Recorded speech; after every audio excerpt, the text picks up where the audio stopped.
2011 সালে যে বাম দুর্গ গুঁড়িয়ে দিয়ে ক্ষমতায় এসেছিলেন মমতা বন্দ্যোপাধ্যায়, 15 বছর পর সেই একই পরিণতির শিকার তার নিজের দল। টানা 1.5 দশক পশ্চিমবঙ্গের ক্ষমতায় থাকার পর অবশেষে পতন হল তৃণমূল কংগ্রেসের। জয় পরাজয়ের হিসেব নিকেশে দলের ভেতরে নবীন প্রবীণ দ্বন্দ্ব, দীর্ঘদিনের পরীক্ষিত নেতাদের অবহেলা সহ তৃণমূলের এই ভরাডুবির জন্য বেশ কিছু কারণ তুলে ধরেছেন রাজনৈতিক বিশ্লেষকরা। 1998 সালে তৃণমূল প্রতিষ্ঠার সময় মমতা যখন মুড়ি তেলে ভাজার রাজনীতি করতেন, তখন যেসব নেতারা মাঠের সৈনিক ছিলেন তারা এক প্রকার কোণঠাসা হয়ে পড়েন অভিষেক বন্দ্যোপাধ্যায়ের কর্পোরেট সংস্কৃতি এবং আইপ্যাকের মতো পরামর্শদাতা সংস্থার দাপটের কাছে। এই নতুন সংস্কৃতির সঙ্গে খাপ খাওয়াতে না পেরে অনেকেই দল ছেড়েছেন বা নিষ্ক্রিয় হয়ে গেছেন। যে নারী ভোট ব্যাংক মমতার মূল অস্ত্র ছিল, এবারে সেই ভোট ব্যাংকে অবধারিত ফাটল ধরেছে, যার একটা বড় কারণ হতে পারে নারী সুরক্ষার মতো ইস্যুতে তৃণমূল কংগ্রেসের চরম ব্যর্থতা। বিশ্লেষকরা বলছেন, 2 বছর আগে কলকাতায় আর.জি. কর মেডিকেল কলেজ কর্তব্যরত শিক্ষানবিশ চিকিৎসককে ধর্ষণের পর হত্যা করা হয়। ওই ঘটনার বিচারের দাবিতে সংগঠিত আর.জি. কর আন্দোলন এবারের ভোটে অবশ্যই প্রভাব ফেলেছে। এর একটা বড় প্রমাণ, পানিহাটির মতো তৃণমূলের শক্ত ঘাঁটিতেও আর.জি. করের নির্যাতিতার মা বিজেপি প্রার্থী হিসেবে বিপুল ভোটে জয়লাভ করেছেন।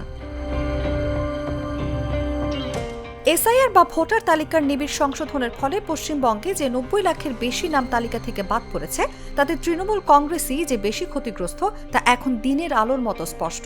যদিও আসন ভিত্তিক ফলাফল বিশ্লেষণ করলে এই ক্ষতির পরিমাণ ও ব্যাপকতা আরও পরিষ্কার বোঝা যাবে। তবে তা সত্ত্বেও এটি বোঝাই যাচ্ছে এই গোটা প্রক্রিয়ায় মোটের উপর লাভবান হয়েছে বিজেপি। তৃণমূল কংগ্রেসের 15 বছরের শাসনে তাদের বিরুদ্ধে যে পরিমাণ দুর্নীতি, অপশাসন, দৈনন্দিন জীবনে কাটমানি ও সিন্ডিকেট এবং প্রশাসনিক ব্যর্থতার অভিযোগ উঠেছে, তা পশ্চিমবঙ্গে আর কোনো আমলে উঠেছে কিনা তা সন্দেহ আছে।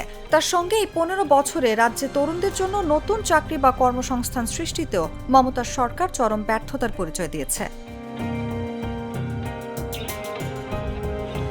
রাজনৈতিক পর্যবেক্ষকরা অনেকেই দীর্ঘদিন ধরে বলে আসছেন, মমতা বন্দ্যোপাধ্যায় একটানা নির্বাচনী সাফল্যের পেছনে একটা বড় কারণ হল রাজ্যের মুসলিমদের প্রায় একচেটিয়া সমর্থন তিনি পেয়ে এসেছেন। কিন্তু এবারে সেই প্রক্রিয়ার পাল্টা একটা হিন্দু ভোটের কনসলিডেশন হয়েছে বলেও ধারণা করা হচ্ছে, যার সুফল অবশ্যই বিজেপি পেয়েছে।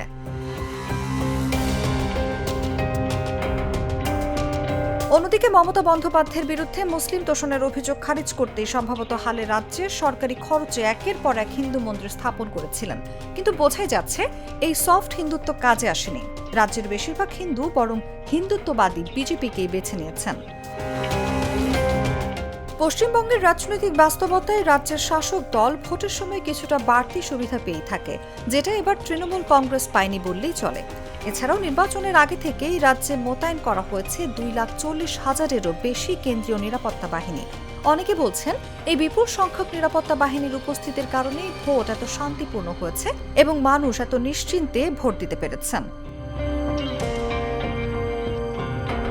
এছাড়া নির্বাচন কমিশনও কেন্দ্রীয় বাহিনীর ভূমিকা তৃণমূল কংগ্রেসের বিপক্ষে গেছে বলেও মত বিশ্লেষকদের। নিউজ ডেস্ক, জাগো নিউজ।